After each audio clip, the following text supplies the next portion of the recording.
welcome to our channel. Today we're diving into the world of narcissistic manipulation. You know, that feeling you get like something isn't quite right, but you just can't put your finger on it. Like, are you being too sensitive? Or is something really off here? Well, let's just say that when it comes to manipulation tactics, narcissists have a whole bag of tricks. But knowledge is power, and once you understand these tactics, you can start to see them coming a mile away. Here are 5 things narcissists do to manipulate you, and more importantly, how you can counteract them and stay empowered. So, let's start with a classic move in the narcissist playbook, gaslighting. In a nutshell, gaslighting is a manipulative tactic designed to make you question your own sanity and reality. It's like they have this special talent for twisting the truth, denying the obvious, and making you feel like you're losing your mind. Let me give you an example. Imagine you've caught a narcissist in a lie. You confront them, feeling confident and clear-headed, but then they turn it around on you. They might say something like, "You're imagining things," or "You're always so suspicious," or my personal favorite, "You're blowing this way out of proportion."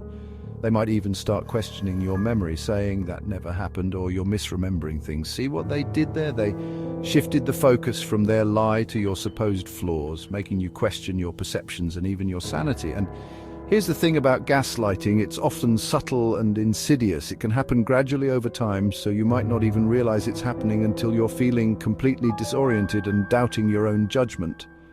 So how do you fight back against gaslighting? First and foremost, trust your gut. If something feels off, it probably is. Don't let anyone, especially not a narcissist, invalidate your feelings or experiences. Keep a journal to document instances of gaslighting. This will help you see the pattern and remind yourself that you're not imagining things. Most importantly, surround yourself with people you trust, people who will validate your reality and offer support. Remember, you are the expert on your own experiences. Don't let anyone, especially not a narcissist, take that away from you. Now, let's talk about another common tactic narcissists use. Love bombing. Love bombing is like being showered with affection, attention, and flattery. But hold on. Don't let those rose-colored glasses fool you. This intense charm offensive is often a red flag, a sign that something isn't quite right. Think about it. In a healthy relationship, love and affection grow gradually over time. But with love bombing, the narcissist turns up the charm to the max right from the start. Almost like they're trying to sweep you off your feet before you even have a chance to catch your breath. And why do they do this? Well, it's all about gaining control. By overwhelming you with attention, gifts, and compliments, they're trying to create a sense of dependency, making you crave their validation and approval. Here's the catch.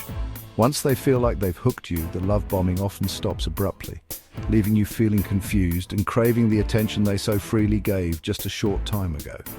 So, how can you tell if you're being love bombed? Pay attention to the pace of the relationship. Is everything moving way too fast? Does it feel like they're already talking about a future together when you've just met? Trust your instincts. If something feels off, it probably is.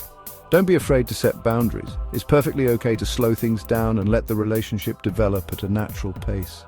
Remember, real love grows slowly and steadily over time, not in a whirlwind of grand gestures and empty promises. Now, let's talk about a particularly insidious tactic that narcissists use to create drama and insecurity in relationships triangulation. This is where they bring a third person into the mix to manipulate you and maintain control. Here's how it works. The narcissist might casually mention an ex, a co-worker, or even a family member, often portraying them in a way that makes you feel insecure or threatened. They might even compare you to this person, subtly suggesting that you're not good enough. For example, they might say something like, "My ex used to love when I did that," or "My co-worker thinks you're being too sensitive." And here's the kicker. The narcissist often uses this third person as a sounding board, sharing personal information about you or your relationship with them. This creates a sense of distance and distrust between you and the narcissist, making you feel like you have to compete for their attention and approval. So how do you deal with triangulation? First and foremost, remember that the narcissist is trying to control you by creating drama and insecurity. Don't fall for it. If you notice them constantly bringing up other people, especially in a way that makes you feel uncomfortable, call them out on it. Let them know that you're not comfortable with their behavior and that you deserve to be treated with respect. Remember, a healthy relationship is built on trust and open communication. If you feel like you're constantly being pitted against other people, it's a sign that you're dealing with a narcissist who's more interested in playing games than in building a genuine connection with you. Let's talk about another way narcissists manipulate. It's called projection. This is where they take their own negative qualities, their own flaws and insecurities, and project them onto you. It's like they're holding up a distorted mirror, reflecting their own issues back onto you. For example, let's say a narcissist is deeply insecure about their own intelligence. Instead of acknowledging and dealing with their own insecurity, they might accuse you of being stupid or slow, constantly putting you down and making you question your own abilities. Or if they're secretly struggling with feelings of inadequacy, they might project that onto you, constantly criticizing your appearance, your accomplishments, or even your personality. The thing is, projection is often a defense mechanism. By attributing their own flaws to you, the narcissist avoids having to confront their own issues, which can be very painful for them. So, how do you deal with projection? First and foremost, remember that it's not about you, it's about them and their own unresolved issues. Don't internalize their projections. Don't let their insecurities become your own. Instead of getting defensive or engaging in an argument, try to stay calm and objective. You might say something like, "I understand that you see it that way, but I don't agree." Remember, you don't have to accept their projections. You are not their dumping ground for their own negative qualities. By recognizing projection for what it is, you can start to detach from their manipulation and protect yourself from their emotional baggage. Let's talk about one more tactic in the narcissist's playbook, and it's one that can be incredibly frustrating and hurtful: the silent treatment. This is where the narcissist completely withdraws from you, refusing to communicate or acknowledge your presence. It's like they've built a wall of silence around themselves, leaving you feeling shut out, confused, and desperate for any kind of response. Now, it's important to understand that everyone needs space sometimes, and it's perfectly healthy to take a break from a heated argument.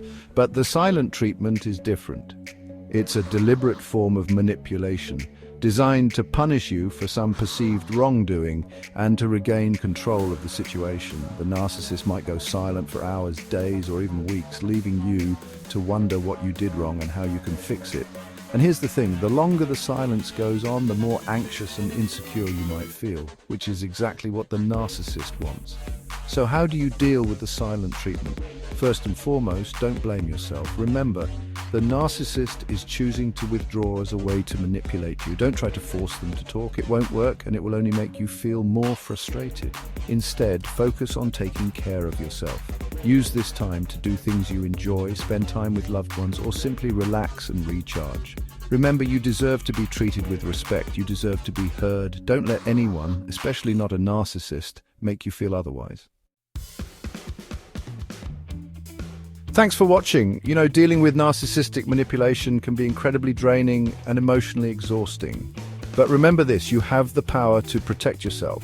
By understanding these tactics, you can start to see them coming a mile away and take steps to avoid getting caught in their web. Remember, knowledge is power.